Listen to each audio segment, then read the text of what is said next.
Morning বন্ধুরা, তোমরা সবাই কেমন আছো? সুমাস লাইফস্টাইলে তোমাদের অনেক অনেক ভালোবাসা। আশা করি তোমরা সবাই খুব ভালো আছো। আমিও খুব ভালো আছি তোমাদের ভালোবাসায়। আজকে সোমবার আর এখন সকাল 11টা মতন বাজে। আমরা মানুষরা বড় ভারী অদ্ভুত প্রাণী বলো। এই কিছুদিন আগে গরমের জন্য আমরা কতটা হাপিত্তিশ করেছি, বৃষ্টি কেন হয় না। আর এখন যেই বৃষ্টি হওয়া শুরু করেছে তখন আমরা এই রোদের জন্য হাপিত্তিশ করছি কখন একটু রোদ উঠবে আর ভেজা জামা কাপড়গুলোকে একটু রোদ্রে শুকাবো। কিন্তু সকালে বেশ ভালো বৃষ্টি হয়েছে, কিন্তু এখন রোদ উঠেছে। আবার বলছি, কিন্তু আমি জামা কাপড়গুলোকে বারান্দায় শুকাতে দিতে পারলাম না, তার কারণ আমি একটু বেরাবো, একটু দরকার আছে। তবে দরকারটা কি, সে দরকারটা তো অবশ্যই বলবো। এই দরকারটা, এটা হলো গিয়ে বালিশের ওয়ার একদম ছিঁড়ে গেছে। যদিও এটা আমার না, এটা শাশুড়ি মার দেওয়া। মা না একবারে অনেকগুলো কিনেছিল অনেক বছর আগে, সেখান থেকেই মা আমাকে কটা এই বালিশের ওয়ারগুলো দিয়েছিল। দেখো সেটার অবস্থা একদম দৈন্যদশা হয়ে গেছে। তবে মা যেহেতু একবারে অনেকগুলো কিনেছিল, তাই কিন্তু বেশ অনেক দিন এগুলো চললো। আর আমার বালিশের সাইজটা না একটু অদ্ভুত। আমি যদি মুখে বলি নর্মাল সাইজে, আমি পাবো না, তাই আমাকে এই সাইজটাই নিয়ে যেতে হবে। তবে মেন যেটার উদ্দেশ্যে আমাকে আজকে বেরোতেই হবে সেটা হলো এইটা। আমার শ্রীমতীর ঘুঙুরটা না ছিঁড়ে গেছে, আর ঘুঙুরটা একটু বড়ও করতে হবে। ওর এখানে এই ঘুঙুরটা আছে 50-50-100টা ঘুঙুর, কিন্তু এখন ওর এটাকে একটু বড় করতে হবে। ও এবার ফার্স্ট ইয়ার দেবে কথকে।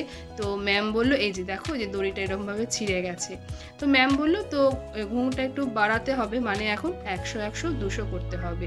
তো একবারে দড়িটাও নতুন হয়ে যাবে আর ঘুঙুরটাও পাল্টাবো।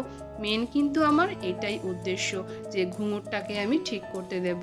এই বালিশের কভারগুলো পরে কিনলেও চলতো, কিন্তু যেহেতু একই পথে, তার জন্য আর আলাদা করে বেরাবো না, একবারই সব নিয়ে যাই। সকালে তো বেশ ভালো বৃষ্টি হয়ে গেছে, জামা কাপড়গুলো কিন্তু ঘরের দড়িতেই মেলে দিলাম। আর বর্ষাকালে দাঁড়াও এটাকে বলি, শ্রীমতীর জন্য এই জামা কাপড় রেডি করে রাখলাম। আমার শ্রীমতী তো স্কুল থেকে এসে তার জামা কাপড় রেডি না পেলে আমার ওপরে এক চোট নিয়ে নেবে। আর এদিকে আমার নাতনি উল্টিয়ে পাল্টিয়ে শুয়ে আছে। আর আমার নাতনি কিন্তু এখন ওর মার কাছে যতটা না থাকে, আমার কাছে বেশিরভাগ সময়টাই থাকে। আর বেশিরভাগ আদরটা এখন ওই পায় আমার থেকে। তো চলো ওকে একটুখানি আদর করে ওকে বলি তুই এখন এখানে থাক, আমি বাইরের কাজগুলোকে সেরে আসি। বাইরে কিন্তু একটু একটু রোদ উঠেছে। বাড়িতে থাকলে এই ভেজা জামা কাপড়গুলোকে আমি বারান্দায় রেখে দিতাম, কিন্তু উপায় নেই। এই যে দেখো রাস্তাটা কিন্তু বেশ রোদ রোদ লাগছে। আর এখন এই ভেজা জামা কাপড়গুলো ফ্যানের হাওয়াতে শুকাতে হচ্ছে। শুধু আমি কেন, আমার মতন অনেকেই আমরা কি করছি, ঘরে যেখানে ফাঁকা জায়গা থাকছে দড়ি টানিয়ে দিচ্ছি আর ফ্যানটাকে ছেড়ে দিচ্ছি জামা কাপড়গুলোকে একটু শুকানোর জন্য। তাতে করে জামা কাপড় দিয়ে একটু গন্ধ হয় বটে, কিন্তু তো উপায় নেই বলো, কোথায় মেলবো আমরা সব। যেভাবে বর্ষাকাল মানেই তো বৃষ্টি, যখন তখন নামছে বৃষ্টি। আর কম বেশি আমরা সবাই কিন্তু এরকম একটা বিকল্প ব্যবস্থা করি। আর আমাদের কর্তামশাইরা আমাদেরকে কিন্তু বেশ ধমকটি লাগায়। আর এই ছাতিম গাছটা দেখলে কত বড়, গাছের গোড়াটা কত মোটা। আর এই ছাতিম গাছটায় একবার দেখেছিলাম একটা বড় মৌচাক হয়েছিল, আর তখন এই রাস্তাটা দিয়ে যেতে না আমার গাটা কেমন একটা গুলিয়ে উঠতো। তো চলো আমাদের মার্কেটের গলিটা পার হয়ে আমি এবারে আমাদের মেন রোডে চলে এসেছি। এটা আমাদের স্টেশন রোড। এই রাস্তাটা দিয়ে একদম সোজা নাক বরাবর চলে গেলে কিন্তু আমাদের গড়িয়া স্টেশন। আর হাঁটা পথে কিন্তু আমার বাড়ি থেকে খুব একটা বেশি দূরে না। আমি যেহেতু আস্তে আস্তে হাঁটি, তাই আমার 15 মিনিট মতন সময় লাগবে। আর রিক্সা করেও যাওয়া যায়। আমার কর্তামশাই হলে তো আগেই বলবে রিক্সায় চলো, কিন্তু জানো তো বিয়ে হয়ে এসে আমিও কর্তামশাইয়ের পাল্লায় পড়ে কিন্তু রিক্সাতেই যাতায়াত করতাম। কিন্তু এখন অনেকটা সচেতন হয়েছি। এখন যাওয়ার সময়টা আমি হেঁটেই যাই, আর হাতে যদি আমার ব্যাগটা বেশি ভারী হয়ে যায় তখন আমি রিক্সা করে ফিরি। আর আমাদের এই চিরাচরিত স্টেশন রোডটা কিন্তু সব সময় জ্যাম থাকে, এত গাড়ি ঘোড়া দিয়ে আটকা থাকে। সবচেয়ে বেশি কষ্ট লাগে স্কুল বাসগুলো আর পুল কারগুলোকে দেখলে। বেচারারা ওদিকে ভাবে যে স্কুলে যদি ঠিক সময় মতন পৌঁছাতে না পারি তাহলে তো লেট লাইনে দাঁড়াতে হবে। তখনই খুব খারাপ লাগে। শুধু এই সময়টার জন্য না, সকালবেলাও জানো তো এই রাস্তাটা অসম্ভব জ্যাম থাকে। আমার শ্রীমতীও তো এই রাস্তা দিয়ে যায়, ও এসে এক এক সময় বলে মাম্মাম আজকে জানো তো কতক্ষণ দাঁড়িয়েছিলাম। আর এখন না লিচু তো শেষ, বাজারে কিন্তু প্রচুর আঁশফল উঠেছে। আর আঁশফলও কিন্তু আমি চিনতাম না, বিয়ের পর এখানে এসেই আমি দেখেছি এই ফলটাকে। আর তখনও কিনতাম না, ইদানিং কিন্তু কিনি। তবে এবছর এখনও আমার কেনা হয়ে ওঠেনি, তবে ইচ্ছা আছে কিনবো। তো আগে আমি ঘুঙুরটাই সারাই করতে দেব। আর আমি না রীতিমতন গলিটা ভুলে যাচ্ছি যে কোন গলিতে দোকানটা। হ্যাঁ, এই গলিতে। দূর থেকে গিটারটা ঝোলানো দেখে আমি বুঝতে পারলাম এই দোকানটা থেকে কিন্তু ঘুঙুরটা কিনেছিলাম। আর এই দোকানেই আমি ঘুঙুরটা এখন সারাই করতে দেবো। তো ঘুঙুরটা তো দোকানে দিলাম, কিন্তু এখানে এই যে 50 যে আরও বাড়াবে, মানে মোট 100 200 হবে, তার যা চার্জ বললো শুনে তো আমার মাথায় হাত পড়ে গেল। তখন বললো 800 টাকা বললো। দাম দর করলাম, কিছুই কমালো না। আবার যেই শুনলো যে নতুন দড়িও দিতে হবে, আরও 100 টাকা দাম বাড়িয়ে দিল, মোট 900 টাকা। যাক গিয়ে বলাতে আমি বললাম আমি 800ই দেবো। আর উনি কিছুতেই আর দাম কমাতে চাইলেন না। আর ধারে কাছে আর কোথাও আছে কি না আমার এখানে আমি সঠিক জানি না, বা সেখানে থাকলেও যাতায়াত খরচেই মনে হয় আমার সেই টাকাটা বেরিয়ে যাবে। সে যাক গিয়ে কিছু করার নেই, অ্যাডভান্স পেমেন্ট কিছু করতে হলো। দিয়ে বললো সামনের সপ্তাহে আসতে। তো সামনের সপ্তাহে আমি আবার আসবো এটা নিতে। আর এখন আমি চললাম বালিশের কভারগুলোকে কিনতে। এই যাওয়ার পথেই পড়বে, আর এই দাদার দোকান থেকেই আমি বেশিরভাগ জিনিসগুলোই কিনে থাকি। তো চলো, এখানে আমি সামান্য হালকা করে কিছু দেখালাম, সেরমভাবে দেখাতে পারলাম না। এবারে আমি বাড়িতে ফিরে যাই। আর বাড়ি ফেরার পথে নিয়ে এসেছি এই লেবুগুলোকে।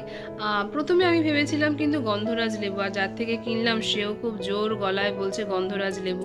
কিন্তু আমি যখন গন্ধটা শুকলাম দোকানে দাঁড়িয়েই, আমি কিন্তু ওকে বললাম এগুলো গন্ধরাজ লেবু নয়, এগুলো কিন্তু হাইব্রিড কাগজি লেবু। ও কিছুতেই সেটার স্বীকার করলো না। কিন্তু আমার ঘরে না লেবুটা একদমই নেই, আর আমার তো লেবু দিয়ে ভাত খেতে ভীষণ ভালো লাগে। তাই বাধ্য হয়ে আমি কিন্তু এই লেবুগুলোই কিনলাম, তবে সস্তায় পেয়েছি। 5টা লেবু নিয়েছি, তার দাম নিয়েছে 20 টাকা। আমি নিচে দিয়েছি 2টো, আর আমার জন্য ওপরে 3টে নিয়ে এসেছি। তবে এগুলো কিন্তু একদমই হাইব্রিড কাগজি লেবু। এই হাইব্রিড কাগজিগুলোকেই না ওরা গন্ধরাজ লেবু বলে চালিয়ে দেয়। আর সকালবেলা শ্রীমতীকে যখন স্কুলে টিফিন দিলাম, একটু গোলা রুটি করে দিয়েছিলাম, আর তার মধ্যে একটু গাজর গ্রেট করে দিয়েছিলাম। গাজরটার ফ্রিজে ঢোকাতেই ভুলে গেছি। তো চালটা ভিজিয়ে গেছিলাম, এবারে ভাতটাকে বসিয়ে দিই। আর আমার এই ঘরের লাইটটাকে অফ করি, আর রান্নাঘরের লাইটটাকে জ্বালাই। নারে সব অন্ধকার অন্ধকার লাগে, যেন আমার মনে হয় তোমাদের সঙ্গে কিছুই ভালোভাবে দেখাতে পারবো না। আর সেদিনকে মা রেখেছে এই আমগুলো। মা নিচে বারান্দায় ছিল, আর হাঁক পেরে যাচ্ছিল মালদার সাগর নিন। আর মা তো মালদার সাগর শুনেই রেখে দিয়েছে। আর আম আর ইলিশ মাছ বাড়ির সামনে দিয়ে গেলে সেটা মার চোখে ফাঁকি দিয়ে কেউ যেতে পারবে না। তো আমগুলোকে কেটে নিয়েছি। আমগুলো না ক্যামেরায় যতটা সুন্দর দেখতে লাগছে, কিন্তু কাটার পর না দেখলাম আমগুলো যেন কেমন একটা ফ্যাকাশে মতন। তবে বেশ কয়েকদিন হলোই মা আমগুলো রেখেছে, ফ্রিজে ছিল। আজকেই সেটাকে কাটলাম। এবারে খেয়ে দেখার পালা কিরকম, সে বুঝে তো কর্তামশাইকে দেবো। 3টেকে ভাগ করে রেখেছি, 3টের দেখি স্বাদ কিরকম। এটা তো মুখে দিতেই অসম্ভব পরিমাণে টক লাগলো। আমার কর্তামশাইকে এই আমটা দেওয়া যাবে না, এই টুকরোগুলোকে পুরো আলাদা রাখতে হবে। এবারে এই টুকরোটা খেয়ে দেখি যে এটা কেমন। আর আগের যেটা খেলাম সেটা কেমন একটা বুনো গন্ধ মতন, আর অসম্ভব টক। আর এই যে টুকরোটা খেলাম, বুনো গন্ধটা আছে, সামান্য একটু টক কম, হালকা একটু মিষ্টি আছে। এটা দিলেও দেওয়া যেতে পারে আমার কর্তামশাইকে। এবারে এই টুকরোটা আমি খেয়ে দেখি। এই টুকরোটারও সেই একই গল্প, বুনো কেমন একটা গন্ধ, আঁশও আছে, আবার হালকা টক আছে, মিষ্টি আছে। তবে আগেরটার মতন অতটা টক না। 3টে আমি পুরো জঘন্য খেতে, অসম্ভব বাজে খেতে। আঁশ আছে, আর যেটা এই যে এখন আমি আলাদা করে রাখছি, এটা একদম টক খেতে।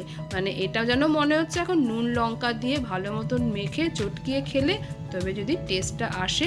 আর গন্ধটা আমার একদম ভালো লাগেনি। আর আমার কর্তামশাইয়ের আরেকটু বেশি না কুচু, সে মিষ্টি আম ছাড়া কিন্তু খায় না। তো চলো দেখা যাক, এগুলোর তো ব্যবস্থা করতে হবে, খেয়ে তো উদ্ধার করতে হবে। আর অপেক্ষা করি কর্তামশাইকে দিয়ে তার রেজাল্টটা কি আসে। আর আমিও ভিডিওটা এখানেই রাখি। ভিডিওটা তোমাদের কোথাও যদি এতটুকু হলেও ভালো লেগে থাকে তো ভালোবেসে একটা লাইক করে দিও, কমেন্ট করে জানিও ভিডিওটা তোমাদের কেমন লাগলো। আর যদি একটু বেশি ভালো লাগে তো শেয়ার করে দিও। নতুন বন্ধুরা আমার চ্যানেলটিকে সাবস্ক্রাইব করে আমার পাশে থেকে যেও। তোমরা সবাই ভালো থেকো, সুস্থ থেকো, সাবধানে থেকো। আবার দেখা হবে তোমাদের সঙ্গে নতুন আরেকটি ভিডিওর সঙ্গে।